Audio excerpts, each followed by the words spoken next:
Omicron, esta variante de la COVID-19, ahí, recuerda usted muy bien, lo tenemos presente, de la gran pandemia del coronavirus que se dio a conocer la semana pasada, sigue generando pues mucha preocupación en prácticamente todo el mundo. Son pocos los países donde pues la han minimizado y sin tener todavía información certera, precisa, amplia sobre la peligrosidad o la velocidad de la transmisión, pues no se han detenido, no se han frenado los gobiernos para tomar medidas. Ayer en Estados Unidos el presidente Joe Biden anunció un nuevo paquete de acciones internas y también para viajeros internacionales para prevenir cualquier situación que esto les pudiera afectar en la temporada del invierno con ya la variante Delta y todas las anteriores de la COVID-19 y Omicron, que ya está en 6 puntos, cuando menos, de Estados Unidos. Y nos vamos a enlazar a Washington, donde ya está Ariel Mutsatsos. ¿Qué tal, Ariel? Muy buenos días. Y ayer vimos ya un poco más edulcorado la propuesta del presidente Biden, pero aún así van para adelante, Ariel. Sí, van para adelante, Raimundo. Hay 8 casos ya, o bueno, debe haber más, pero nos dormimos con la noticia de que había 8 casos en Estados Unidos, 5 de ellos en Nueva York. Nos sorprende, es la capital del mundo, pero otros en California, en Colorado y en Minnesota. En la mayoría de los casos son personas que ya estaban vacunadas, pero algunas de ellas no recibieron el booster, como es la del caso de Colorado, que es especial porque ella sí fue directamente a Sudáfrica, no es en un lugar muy grande en donde ella vive, y entonces se está estudiando ese caso de cómo llegó y cómo se ha diseminado, si es que ese es lo que ha ocurrido en Estados Unidos. Hay seguimiento, por supuesto, de contactos, en fin. Vamos a ver a cuántos casos asciende hoy el balance de Omicron en la Unión Americana, pero por supuesto, bueno, esto ya ni qué decirlo, es inevitable que se extienda. Lo único que hacen es retrasar un poco para poder tomar medidas que pudieran prevenir algún tipo de avance mayor y, por supuesto, con las consecuencias que eso conlleva. Pero ayer, decías, el presidente Biden efectivamente anunció un paquete de medidas. Va a intensificar las dosis de refuerzo para todos los adultos en Estados Unidos, todos los adultos. Va a haber más vacunas para proteger a los niños y para mantener a las escuelas abiertas. Van a expandir, y esto es importante, las pruebas gratuitas en casa. Venden aquí en Estados Unidos, para quien no lo sepa, de la marca Vinax, unos kits que uno se aplica en la casa y que en 15 minutos en la parte de afuera de un como folletito o sobrecito, le dicen a uno con 2 rayitas, muy similar a los test de embarazo, pero en este caso es un sobrecito. Le dicen a uno con 2 rayitas si está positivo o negativo a COVID-19. Esos tests se consiguen por alrededor de 15 o 20 dólares en las farmacias, en cualquier farmacia de Estados Unidos. Están bien distribuidos, afortunadamente, pero muchos de ellos no tienen, muchos de las personas en Estados Unidos no tienen, más de la mitad o la mitad, seguridad privada. Aquí no hay seguridad pública como tal de salud, pero no tienen ellos seguro privado médico, y entonces va el gobierno a distribuir más kits de estos para que las pruebas sean hechas de manera más fácil y pueda ser evitado el contagio, obviamente quedándose en cuarentena en casa. Va a haber protocolos más fuertes de salud pública para cuestiones de viaje internacional, y aquí se centra básicamente en 2 cosas, y la más importante para los mexicanos, mexicanas y para quienes viven en el extranjero y quieren venir a Estados Unidos es una. Había un requerimiento para una prueba COVID a todos los que querían entrar por la vía aérea a Estados Unidos, que no fuera con más de 72 horas o 3 días de antelación. Ese requerimiento a partir de este lunes se cambia de manera tajante y absolutamente rigurosa. A partir de este lunes, todas las personas que quieran entrar a Estados Unidos por la vía aérea requieren de la prueba COVID, pero no con 72 horas de antelación, sino con 24 máximo. Se la tienen que hacer por lo menos un día antes. Y aquí hay que llamar la atención en una cosa. Si su vuelo, por ejemplo, es a las 5 de la tarde y ustedes presentan una prueba COVID hecha a las 10 de la mañana del día anterior, no sirve. Tiene que ser una prueba hecha por lo menos después de las 5 de la tarde del día anterior, porque son estrictamente 24 horas, Raimundo. 24 horas de la prueba. Si hay una prueba que no diga la hora, bueno, pues ahí se la van a jugar. Vamos a ver si se las aceptan. Pero todas aquellas que dicen la hora tienen que cumplir máximo 24 horas. Es todo el cambio que hay en los requerimientos. Todo lo demás, por tierra, por aire, por mar, se mantienen iguales. En donde no se requerían pruebas, vamos a seguir sin requerir pruebas. Pero la parte aérea, que es muy importante porque esa es la que trae al mayor número de extranjeros de otros países que no tienen frontera común terrestre con Estados Unidos, esa sí cambia y son, repito, 24 horas de manera muy estricta. La otra medida en este sentido es que extendió hasta bien entrado el año que entra, pues los requerimientos para utilizar máscaras, para utilizar cubrebocas en los transportes públicos, en autobuses, en trenes y por supuesto en los aviones, no solamente los que llegan, sino también aquí al interior de Estados Unidos. Esos requerimientos están extendidos.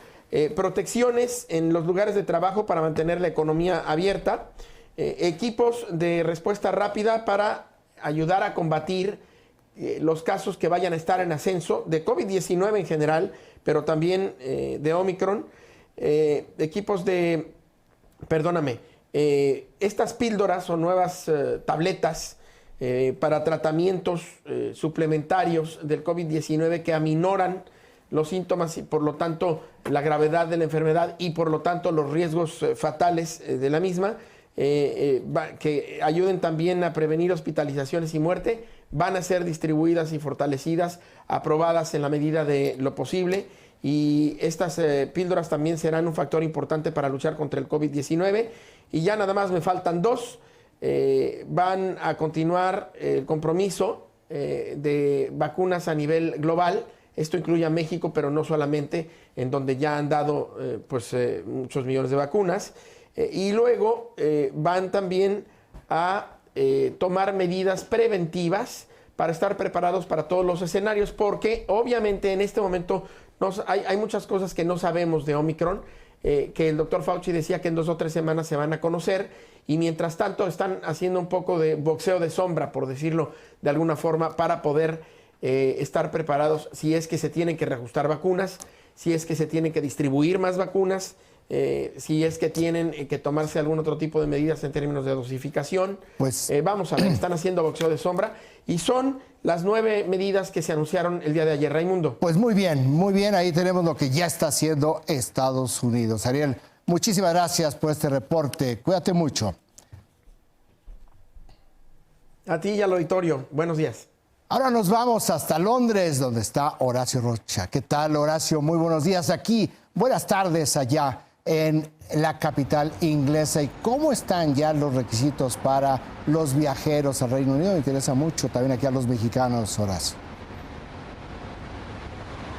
¿Qué tal, Raimundo? Muy buenos días. Bueno, pues nos encontramos afuera de uno de los hospitales más importantes de Londres, el University College, que de hecho fue uno de los primeros lugares en donde se comenzó a vacunar contra el COVID-19 a finales del 2020 y con ya alrededor de 45 casos de la variante Omicron detectados en todo Reino Unido, pues es la vacunación, Raimundo, la que sigue siendo la primera línea de defensa.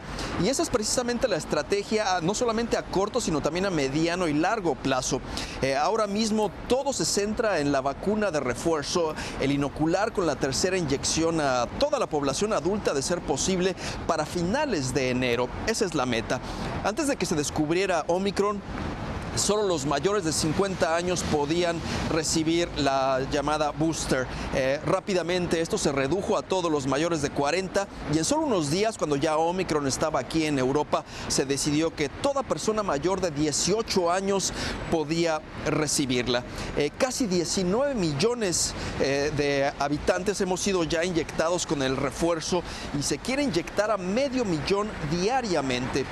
Esto todavía no se consigue, Raimundo, no por falta de vacunas, sino por la logística de distribución y el personal que se necesita. Y tan no hacen falta vacunas que el gobierno justamente hace 24 horas firmó un nuevo contrato por otras 114 millones de vacunas que cubrirían las necesidades para el año 2022 y 2023. Por cierto que hoy se hizo público un estudio británico publicado en la famosa revista médica Lancet que demuestra que las vacunas de Pfizer, BioNTech y Moderna son las que más elevan las defensas en contra del COVID-19. Aunque no se incluyó en este estudio a la variante Omicron, hay que decirlo. Estos son estupendas noticias, de hecho, para Gran Bretaña, Raimundo, porque son precisamente esas dos vacunas, Pfizer y Moderna, las que fueron escogidas para la campaña de vacunación del refuerzo. ¿Qué más se está haciendo para tratar de ganar tiempo y controlar a Omicron? Bueno, pues además del refuerzo, otra medida fue hacer obligatorio el uso de cubrebocas en el transporte público, en bancos, en tiendas, aunque no en la industria de la hospitalidad, es decir, en pubs, en hoteles, en restaurantes. Ahí no es obligatorio las mascarillas. Hoy las autoridades revelaron que más de 150 personas recibieron ya la multa que se había advertido si no usaban las mascarillas. Esto fue en un solo día, el martes, el día que comenzaron a ser obligatorias. Cada multa es de más de $220. Docenas de personas más fueron sacadas de las estaciones o incluso se les prohibió entrar. Y por supuesto, Raimundo, están los cierres de fronteras. Desde el día 1 prácticamente en que Omicron se descubrió, se bloquearon los vuelos de varios países al sur de África, principalmente por supuesto de Sudáfrica, donde se detectó Omicron. Pero el cambio principal es que cualquier viajero que quiera entrar a Reino Unido, procedente de cualquier país del mundo, no tiene que venir de África, se tiene que hacer una prueba PCR en las primeras 48 horas al pisar tierra. Así que por ahora esa es la situación en Reino Unido. El gobierno sigue insistiendo que los británicos pueden continuar con sus planes navideños, si bien con cautela, mientras espera con gran expectación pues más datos sobre Omicron y entender exactamente qué tan grande o no es su amenaza. Ganar tiempo es la idea, porque si algo quiere evitar el gobierno, Raimundo, es que hospitales como este a mis espaldas se vean superados con casos de COVID, ahora que entramos ya al invierno en forma. Raimundo. Horacio, muchísimas gracias por el reporte. Muy buenas tardes allá en Londres y síganse cuidando por allá. Muy buenos días, Raimundo. Nos vamos ahora a América del Sur, a Perú, con Ricardo Burgos. ¿Qué tal, Ricardo? Muy buenos días. Ahí, ¿qué está pasando para los viajeros? Pero si hay mexicanos que quieran viajar a Perú o América del Sur, ¿cómo están las restricciones de viaje? ¿Cómo está la situación en aquella región del continente? Raimundo, muy buenos días. Bueno, cuando se encienden las alarmas, lo que primero hace la gente y también los países es cerrar sus puertas. Y esto es lo que está ocurriendo en casi todos los países de Sudamérica. En lo que concierne a Perú, ha cerrado toda su frontera terrestre con sus países vecinos, con Ecuador, con Colombia, Brasil, Bolivia y Chile. También está cerrando indefinidamente los vuelos procedentes de África del Sur. Esto en lo que se refiere a sus fronteras terrestres y sus fronteras aéreas. No está interrumpido los vuelos a otros países de Latinoamérica. Pero también es importante mencionar que en el caso de Brasil ya también restringió sus, digamos, posibilidades de viajes a África, a 4 países, y piensa extenderlo a 4 países más. Lo propio está ocurriendo en Argentina y Ecuador. Esta situación es la que está predominando. En el caso de Perú, ya sabemos que aquí en Sudamérica se presentaron ya oficialmente 2 casos en la ciudad de Sao Paulo, en Brasil, de esta variante Omicron. En lo que concierne a este país, a Perú, un ciudadano peruano, como se sabe, que viajó al Japón, fue detectado en el aeropuerto de Tokio con la variante Omicron. Esto naturalmente provocó gran alarma y inquietudes aquí en Perú y se produjo de inmediato un cerco sanitario. Este cerco sanitario se extendió a 3 regiones del Perú, que son Lima, la capital, también la ciudad de Piura, a 800 kilómetros de Lima, y la ciudad de Trujillo, 500 kilómetros al norte de Lima. ¿Por qué? Porque en esta región de Piura se produjo una boda de este ciudadano peruano que vive en Japón, un joven de 25 años, que vino del Japón a casarse aquí a Lima. Hubo 14 invitados en esta boda. Ninguno de ellos usó la mascarilla o cubreboca y, por supuesto, entonces esto inquietó al Instituto Nacional del Perú de lo que se refiere al tema sanitario. De inmediato se hizo el cerco sanitario, se ubicó a todas las personas que asistieron a esta boda, se les hizo las pruebas moleculares y hoy el Ministerio de Salud, a través de sus organismos representativos de la zona norte del país, han determinado que ninguno de los asistentes a la boda registra ni siquiera la variante Omicron, tampoco alguna otra variante del COVID-19. Por lo tanto, aquí en Perú, oficialmente todavía entonces no ha ingresado el Omicron, aun cuando este ciudadano peruano que estuvo en Lima viajó a Japón y ahí sí fue detectado con esta variante. De todas maneras, todavía es muy temprano, Raimundo, para establecer si el Omicron está o no está aquí en Perú. Muy bien, Ricardo, muchísimas gracias por este reporte. Que tengas muy buen fin de semana y a seguirse cuidando. Hasta otro momento, Raimundo.